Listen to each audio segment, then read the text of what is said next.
안녕하십니까, 박사호입니다. IPEC Interparliamentary Alliance on China, 중공을 견제하기 위한 다국적 의원연합 소속 의원들이 11월 3일 타이완을 방문해 차이원 총통을 만났습니다. 국적을 보면 영국, 우크라이나, 벨기에, 체크, 독일, 코소보, 네덜란드 등입니다. 하나같이 반중, 반러시아 스탠스로 우크라이나를 적극 지지하는 유럽 국가 소속입니다. 독일의 경우 올라프 숄츠는 중공을 방문했지만 의원들은 타이완을 방문했습니다. 독일은 한 나라 안에서 제각기 플레이를 하고 있습니다. 올라프 숄츠는 대규모 경제사절단을 이끌고 중공을 방문했습니다. 망가질 대로 망가진 독일 올라프의 방중은 미국에 무조건적으로 추종하지는 않겠다는 일종의 반란으로도 해석됩니다. 때문에 짜올리젠 중공 외교부 대변인은 일부 독일 의원들이 타이완을 방문했지만 중공은 독일과 포괄적인 전략적 파트너라면서 숄츠의 방중에 무게를 실었습니다. 아이펙은 중공을 세계 민주주의에 대한 도전으로 간주하고 있습니다. 때문에 중공은 유럽 의원들의 방문에 대해 펄펄 뛰고 있습니다. 짜올리제는 아이펙 의원들의 타이완 방문을 웃기는 정치적 스턴트라면서 차이원의 민주당이 외부 세력과 결탁해 타이완 독립을 추구하고 있다고 비난했습니다.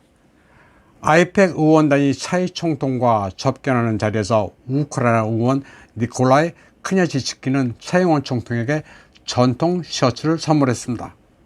그리고 우자우시의 외교부장에게는 전 헤비급 복싱 챔피언인 키예프 시장 클리치코가 사인한 글러브를 줬습니다.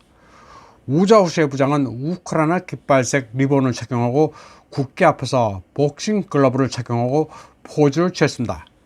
그리고 외교부 소셜미디어에 우크라이나의 파이팅 스피릿을 타이완에 전달해줘서 감사하다고 말했습니다. 그러면서 우크라이나와 연대해 전체주의와 주먹으로 맞서겠다고 밝혔습니다. 차이원 총통은 우크라이나 의원들에게 국산 홍준 대전차 로켓을 들고 찍은 사진을 전송했습니다. 우크라이나군이 제블린을 가지고 싸운 것처럼 타이완도 그렇게 하겠다는 표현입니다. 휴대용 대공 대전차 미사일은 사실 전황을 좌지우지할 수 있는 무기가 아닙니다. 제블린 과행 선전에 차이 총통이 영향을 받은 것 같습니다. 그런데 타이완 방문단에 참석한 독일의 헨리 회르더 의원은 시진핑의 외동딸 시밍자가 현재 미국에 살고 있다는 내용을 포스팅했습니다. 미 하원 의원 비키 하츠라가 밝힌 내용으로 인디아 타임즈가 기사화한 것에 링크도 걸었습니다. 시밍자가 다른 중공 고위층의 자제처럼 해외에서 호의호식한다는 내용입니다. 그러자 중공의 우마우당으로 보이는 네티즌은 타이완도 남 얘기할 계제가 아니라는 투의 포스팅을 올렸습니다. 우자오시의 타이완 외교부장의 아들 우디도 키예프 정권 고위층처럼 미국에서 정부가 월급을 주는 직업을 갖고 있다는 거였습니다. 우디가 청년 인재를 양성한다는 미명하에 민진당 정권의 주미 타이완 대표부에서 근무하고 있다는 거였습니다. 젤렌스키 정권 고위층의 자녀들이 전쟁통에 해외 유학을 하고 있는 사실에 빗댄 것입니다.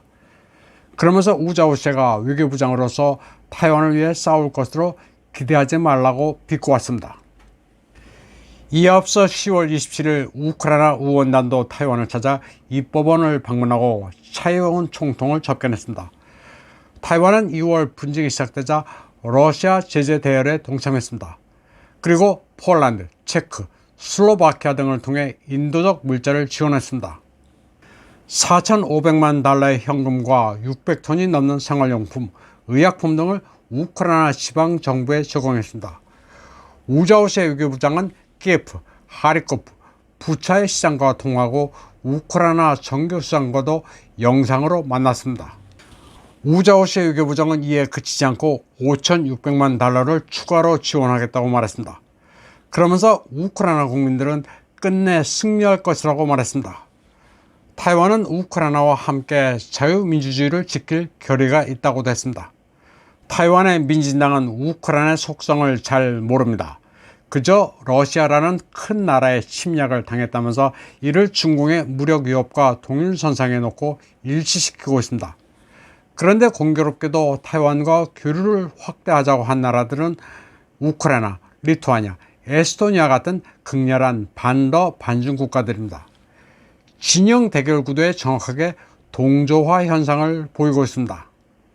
우자우시 외교부장이 우크라이나의 영광 있으라고 하자 키라 루디크 의원은 우크라이나 국가를 부르기도 했습니다. 얘들은 아주 극성 맞습니다. 타이완과 우크라이나는 무슨 교육 규모가 크거나 하진 않습니다. 다만 타이완 리듬 체조 코치가 국제 결혼한 우크라이나 여성인데 TV 출연이 잦아 타이완인들이 호감을 가지고는 있습니다. 물론 타이완 내에서도 이 같은 친 우크라이나 스탠스가 맞느냐는 여론도 꽤 있습니다. 부패 지수에서 180개국 가운데 122위라는 하위권인데 민주주의로 착각해서는 안 된다고 시작하는 사람들도 있습니다. 식자들은 가치 공유라는 단어를 어디서 주워들었는지 국제관계를 설명할 때 자주 들먹이는데 그 가치라는 것은 제대로 따져볼 필요가 있습니다. 세상에 둘도 없는 막장 독재국가인 우크라이나, 그리고 자국민을 팽개치고 우크라이나를 돕는다고 나서는 나라치고 망하지 않는 나라가 없습니다. 가치를 함부로 공유했다가는 나라가 거덜나는 게 요즘 추세입니다. 타이완이 반중 반러인 국가들과 가까워지자 블라디미르 푸틴 대통령도 양안 문제와 관련해서는 완전히 중공 편을 들고 있습니다. 1년 전만 해도 중공은 타이완에 무력 사용을 할 필요가 없다는 데 10초간 웃었던 푸틴 대통령은 스탠스가 확 바뀌었습니다. 얼마 전 발다이 토론 클럽에서 푸틴 대통령은 타이완이 의심할 여지 없이 중공의 한 부분이라고 분명히 말했습니다. 그러면서 낸시 펠로시가 공공연히 타이완을 방문한 것은 러시아로서도 도발 행위라면서 강하게 중공 편을 들었습니다. 푸틴 대통령은 펠로시 할머니의 행동이 상식에 어긋난 것이라면서 미국이 우크라이나 사태를 두고 러시아를 반대하면서 왜 중공에 대해서도 도발을 하느냐고 말했습니다. 러시아와도 문제를 해결하지 못하면서 중공과 긴장을 빚는 것은 비합리적이라면서 미국이 미쳤고 오만하다고 말했습니다. 러시아로서는 미국과 나토가 러시아로도 모자라 아태 지역으로 전선을 넓히는 데 대해 곱지 않은 시선으로 바라보고 있습니다. 때문에 아시아에서는 일본과 미국을 강하게 견제하고 있습니다. 러시아와 중공의 해군은 알류산 열도는 물론 일본의 홋카이도 방면에서 전력 투사 채비를 마쳤습니다. 양안 유사 시 러시아는 북방에서 무력 시위만 해도 일본의 타이완 지원을 충분히 방해할 수 있습니다. 또 미국이 타이완을 도울 수 있을지도 알 수 없습니다. 타이완을 지키기 위해 중공과 일전을 불사할지도 의문입니다. 또 무기 지원도 불확실합니다. 우크라이나에 이미 여유분의 무기를 다 줘버린 데다 방산 제조업이 망가져 타이완에 팔기로 한 무기들조차 하세월입니다. M1A2 전차와 팔라딘 자주포는 계약을 한 지 2년이나 됐지만 인도된 게 아예 없습니다. 미국이 도와줄 것으로 보고 반러, 반중 성향의 우크라이나와 유럽 국가에 올인하는 타이완은 굉장히 위태로운 모습입니다. 이번 방송은 여기까지 하겠습니다. 시청해주신 여러분 감사합니다.